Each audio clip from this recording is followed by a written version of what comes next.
मी advocate आकाश गोविंदवाड. मी आज आपल्याला ह्या व्हिडिओमध्ये FIR बद्दल माहिती सांगणार आहे. आज आपण ह्या व्हिडिओमध्ये FIR च्या संदर्भामध्ये 6 मुद्दे डिस्कस करणार आहोत.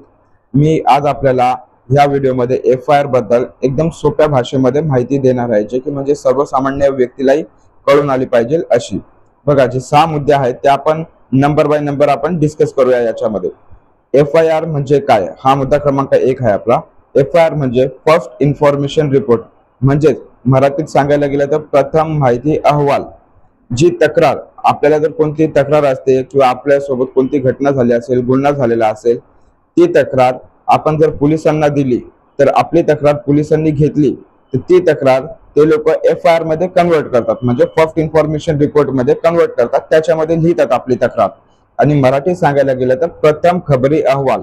बघा, प्रथम खबरी अहवाल आणि FIR हे एकच आहेत, फक्त मराठीमध्ये प्रथम खबरी अहवाल बोलतात आणि इंग्लिशमध्ये फर्स्ट इन्फॉर्मेशन रिपोर्ट. जी आपण तक्रार देतो तीच FIR असते. तर हे FIR होतं. हा आपला मुद्दा क्रमांक 1.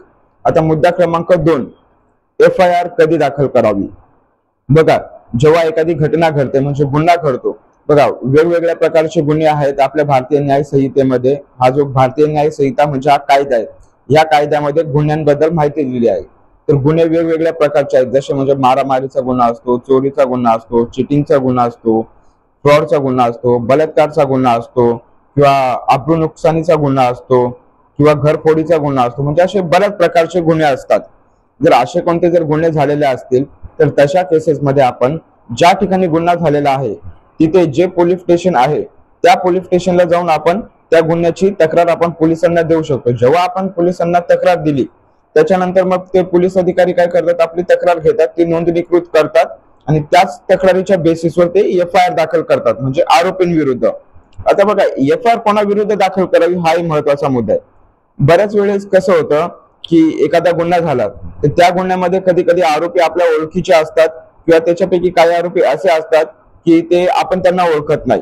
तर मग त्यांच्या विरुद्ध FIR होणार नाही का? जे अनोळखी आहेत ते, बघा त्यांच्या विरुद्ध सुद्धा FIR दाखल होणार. मग त्यांचं नाव असं टाकलं जातं व इतर अनोळखी व्यक्ती म्हणून असं FIR मध्ये लिहिलं जातं. आता आपण मुद्दा क्रमांक 3 हा समजून घेणार आहोत की FIR कोणी दाखल करावी.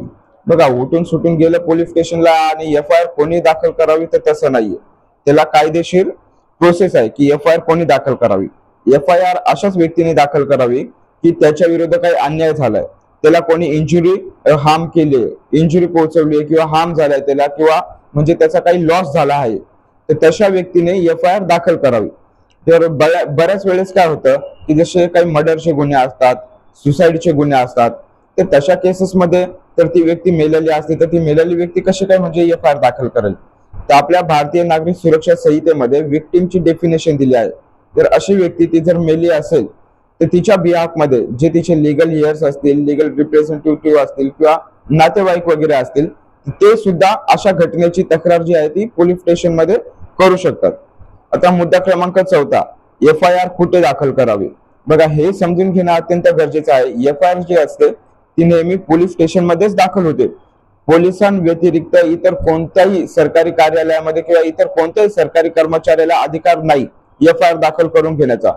फक्त आणि फक्त पोलीसच FIR दाखल करून घेऊ शकतात आणि FIR जी असते ती पोलीस स्टेशन मध्येच दाखल होते, याची आपण सगळ्यांनी मात्र नोंद घ्यावी. तर आता FIR दाखल करण्याची प्रोसेस काय, हा मुद्दा क्रमांक आपल्याला 5 आहे. FIR दाखल करण्याची प्रोसेस अशी आहे की तुम्ही म्हणजे जी घटना झाली आहे, तुम्हाला जर तक्रार द्यायची आहे पोलिसांना, ती तुम्ही तोंडी म्हणजे असं सांगून सुद्धा देऊ शकतात, किंवा तुम्हाला जर वाटत असेल की तुम्ही अर्ज द्यावा म्हणजे लिखित मध्ये द्यावी तुमची तक्रार, तर तुम्ही तशा प्रकारे तुम्ही देऊ शकता. आता तर नवीन कायद्यामध्ये असंही आलंय की जर तुम्हाला पोलीस स्टेशनला म्हणजे तुम्ही जर नाही गेले, जर तुमच्यासोबत काही इन्सिडेंट झाला, जर तुम्ही जर पोलीस स्टेशनला नाही जाऊ शकले इमिडिएटली, तर तुम्ही ऑनलाईन सुद्धा तुमची तक्रार पोलीस स्टेशनला दाखल करू शकतात. फक्त जेव्हा तुम्ही ऑनलाईन तक्रार केली, तर ज्या दिवशी तुम्ही तक्रार केली त्या दिवशीपासून 3 दिवसांमध्ये तुम्हाला पोलीस स्टेशनला जाऊन जी तुम्ही तक्रार दिली आहे तिथे त्या तक्रारीची म्हणजे माहिती सांगावी लागते व तिथे साईन करावी लागते पोलीस स्टेशनला की अशा अशा प्रकारची मी तक्रार दिलेली, याच्यामध्ये FIR दाखल करून घ्या म्हणून. मग पोलीस लोक तुम्हाला तसे बोलवतातच तिथे पोलीस स्टेशनला, जेव्हा तुमची तक्रार त्यांना मिळते ऑनलाईन स्वरूपाने. तर तुम्हाला पोलीस स्टेशनला व्हिजिट करावं लागतं जर तुम्ही ऑनलाईन तक्रार दाखल केलेली असेल तर, हेही समजून घेणं गरजेचं आहे. आता आपण येऊया मुद्दा क्रमांक आपला 6 की याच्या संदर्भामध्ये म्हणजे FIR दाखल करण्याच्या संदर्भामध्ये काही फीज लागते का किंवा पोलीस स्टेशन मध्ये काही पैसे द्यावे लागतात का. तर बघा, FIR दाखल करण्यासाठी कुठल्याही प्रकारची फीज लागत नाही किंवा पोलिसांना कुठल्याही प्रकारचे पैसे देण्याची गरज नाही, कारण कायद्याने सांगितलं नाही की FIR साठी कोणती फीज.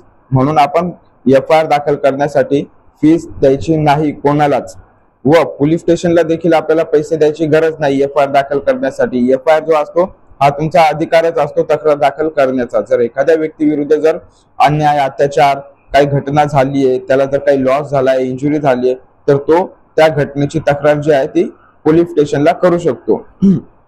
तर हे 6 मुद्दे होते. आता याच्या पुढे जाऊन आपण थोड्या काही गोष्टी डिस्कस करूया FIR बद्दल, म्हणजे फर्स्ट इन्फॉर्मेशन रिपोर्ट, प्रथम माहिती अहवाल. तर आता बऱ्याच वेळेस कसं होतं ना, आता समजा तुम्हाला एक एक्झाम्पल सांगतो याच्यामध्ये. आता एखादी महिला आहे, तिच्यावर अन्याय अत्याचार जो आहे तो ठाणे जिल्ह्यामध्ये झाला. समजा ठाणे जिल्ह्यामध्ये झाला तिच्यावर अन्याय अत्याचार, पण जेव्हा तिच्यावर अन्याय अत्याचार झाला म्हणजे तिला काय लॉस झाला किंवा हार्म झाला किंवा तिला कोणी मारहाण केली, तर त्यावेळेस कसं होतं की बऱ्याच वेळेस महिला घाबरतात, म्हणजे तिथल्या जवळच्या पोलीस स्टेशन मध्ये गुन्हा दाखल करायला किंवा त्या बाहेर जर असतील कुठे आणि त्या ठिकाणी जर त्यांच्यासोबत जर काही अन्याय अत्याचार वगैरे झालेला असेल तर ते दुसऱ्या पोलीस स्टेशनला जाऊन त्यांची तक्रार दाखल करू शकतात.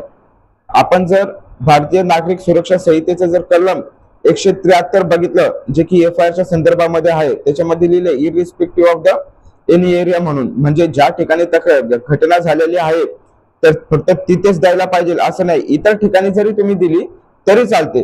पण मोस्टली प्रिफरेबल हेच असतं की जिथे घटना झाली, जेव्हा घटना झाली तेव्हाच तुम्ही ताबडतोब त्या पोलीस स्टेशनला द्यावी. पण काही कारणास्तव तुम्ही जिथे घटना झाली तिकडच्या पोलीस स्टेशनला दिली नाही FIR, तर म्हणजे जिथे तुम्ही राहतायत त्या ठिकाणी येऊन तुम्ही पोलीस स्टेशन मध्ये तक्रार दाखल करू शकतात. याची मात्र आपण नोंद घ्यावी. या व्हिडिओमध्ये एवढंच. बाकी आपले FIRच्या संदर्भात अजून काही प्रश्न असतील, म्हणजेच फर्स्ट इन्फॉर्मेशन रिपोर्ट, प्रथम माहिती अहवाल, तुमच्या तक्रारीबद्दल काही जर प्रश्न असतील FIRच्या संदर्भामध्ये, तर तुम्ही मला कमेंट करून विचारू शकतात आणि मी नक्कीच प्रयत्न करेल की आपले जे काही प्रश्न असतील FIRच्या संदर्भामध्ये त्या सगळ्या प्रश्नांची उत्तरं मी आपल्याला देईन. धन्यवाद.